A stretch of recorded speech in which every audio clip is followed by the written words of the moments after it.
Hi everyone, welcome to this episode on AstroSecretsGuruJi. Today we are going to talk about different planets, what exactly they govern, and on top of it, we will also talk about in which signs they are exalted or debilitated. Right. First of all, we'll start with Sun. So Sun governs physical well-being, how your personality is going to be, and all that. Sun is also a governing entity for vitality, soul, and specifically for government jobs as well. Okay, if you talk about Moon deals with emotions and mood changes, right? If we talk about Mars is fiery in nature, kind of a commander in chief. If we talk about it, however, however, there Mars will have a separative tendency. Okay. Uh, if we talk about Mercury governs intelligence and speech or communication. So if it is placed well, you are going to be very good at communication, right? If we talk about Jupiter, he is considered Guru. Okay, so it is more towards knowledge and wisdom. Okay, and higher education is where Jupiter will come in. Okay, if we talk about Venus, anything shining, anything to do with artists, uh, love, reproductive organs, all of it is governed by Venus. Okay, so we will have to take a look at Venus placement and all. If we have to talk about Saturn deals with longevity. There will be troubles also and associated rewards also. Primarily, you must have heard a troublesome period of 2.5 years dhaiya and 7.5 years sadesati. Okay, these are the two prominent things that gets considered when it comes to Saturn. And Saturn kind of people worship a lot also, right? If we talk about Rahu is considered a shadow planet. Rahu deals with again mood, excitement, and desires. Okay. If we talk about Ketu also, so Rahu and Ketu, both of them are shadow planets. Ketu deals or are basically governs, magic related aspects, astrology, doctor, all of it. Okay. So now let us move on to Sun, right? Where is it exalted and where it is debilitated? Okay, so houses are fixed, right? We have already discussed this. So if you talk about Sun, and in the previous video we have also taken a look at like first house deals with self, personality, and character. Since Sun is primarily about physical well-being, vitality, and soul, Sun is considered exalted in Aries sign. Okay, so zodiac sign is, let's say, one is mentioned here. Okay, I'll just change the color a bit. So if one is mentioned here and along with one rasi, which is Aries sign basically, if Sun is also mentioned here, okay, in this first house, then it is kind of, the condition is more towards Sun being exalted in this kundli. If let's say instead of this particular place, if we talk about Sun being in fourth house also, let's say fourth house, it is mentioned as 1. Okay, and you have Sun mentioned here along with sign 1. So house is fourth, sign is 1, planet is Sun. If it is mentioned like this, then again Sun will be exalted. Okay, when will it be debilitated? If it is placed opposite. So Sun considers this house, yeah, I think pencil, I will have to select the pencil. So Sun has, so if this is 1, okay, wherever Sun's drishti is going to be, so this is where Sun will prefer maybe. Okay, so if sign number 7 is the one where Sun will have drishti or aspect basically. Okay, so this is the house where Sun will be debilitated. Okay, this concept I'm maybe for Sun I'm explaining, but for rest of them we'll just consider where they're exalted and debilitated. Okay, so Sun is kind of debilitated. So if 7 is mentioned here and along with 7 Sun is mentioned, then Sun is going to be in debilitated condition.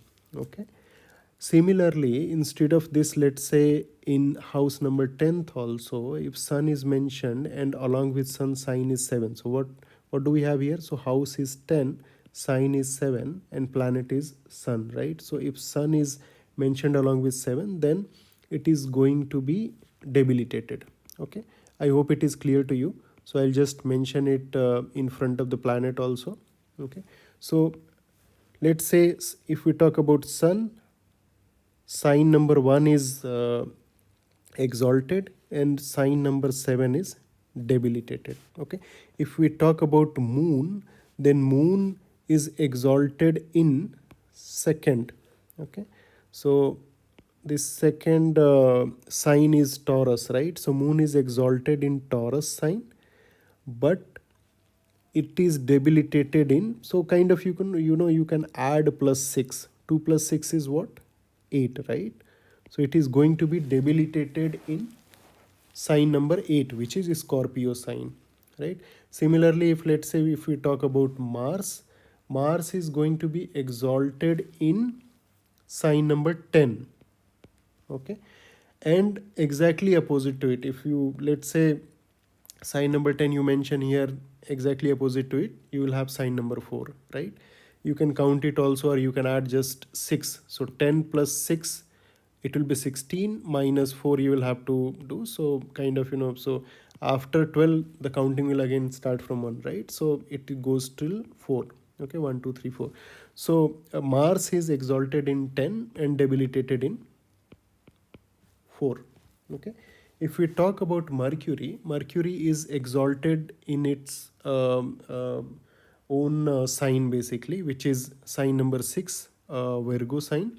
So there, if you mention it like this, so 6 is the sign where it is exalted.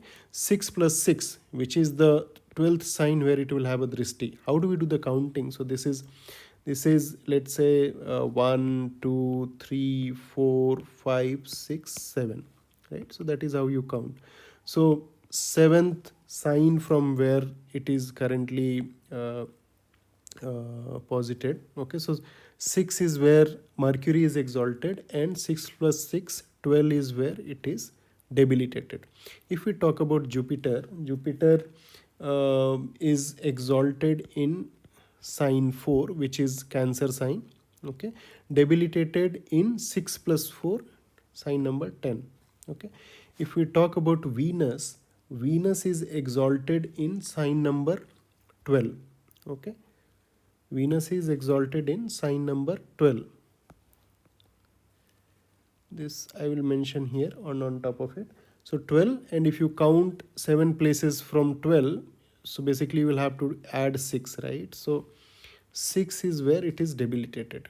Okay, so you have to count 12 as well. So 12, 1 2 3 4 5 6. Okay, if we talk about Saturn, Saturn is kind of, exact opposite to Sun is what you will have to consider. So for Sun, house sign number 1 is kind of exalted. For Saturn it will be debilitated. Sign number 7 for Sun is debilitated. For Saturn it will be exalted. Okay, so in Saturn's case, sign number 7 is kind of exalted, and sign number 1 is where Saturn is debilitated. Okay, so 7 and 1. Okay, Rahu and Ketu, for them there is some debate also, but more or less what people consider is, for Rahu, either let's say house number, so sign number 3, not house number, so 3 and 8 is something it can be considered, and sometimes people consider 2 and 9 also. Okay, so this is where it, so 3 and 2 is where Rahu is exalted. Ideally 3 is where it is considered mostly. Okay, so Rahu is considered, if Rahu and 3 is mentioned in Gemini zodiac sign, Rahu is exalted, and then exactly opposite to it is the place where it is debilitated.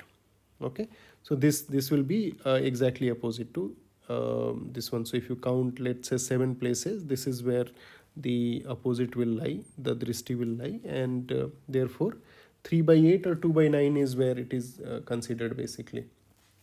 Okay, for Ketu again there is some debate. So I did not mark it in red. Let me just do it here.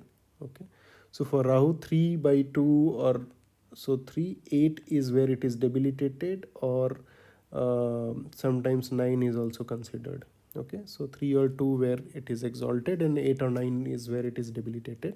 When it comes to Ketu is exalted in 9, which is because Rahu is always placed, let's say, 7 places from Ketu. So since Rahu is exalted in, let's say, 3, Ketu is exalted in 9. Okay, where is it debilitated? Now there is a debate against it. Okay, so 2 by 3. So either house number 2 or sign number 2 or sign number 3 is where it is debilitated.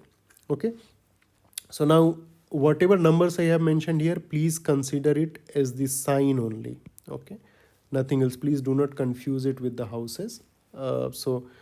Just for a final recap, Sun is exalted in Aries sign and debilitated in Libra sign. Okay, that is how you will have to correlate for other planets as well. Okay, thank you for watching. Rest we will cover in next videos.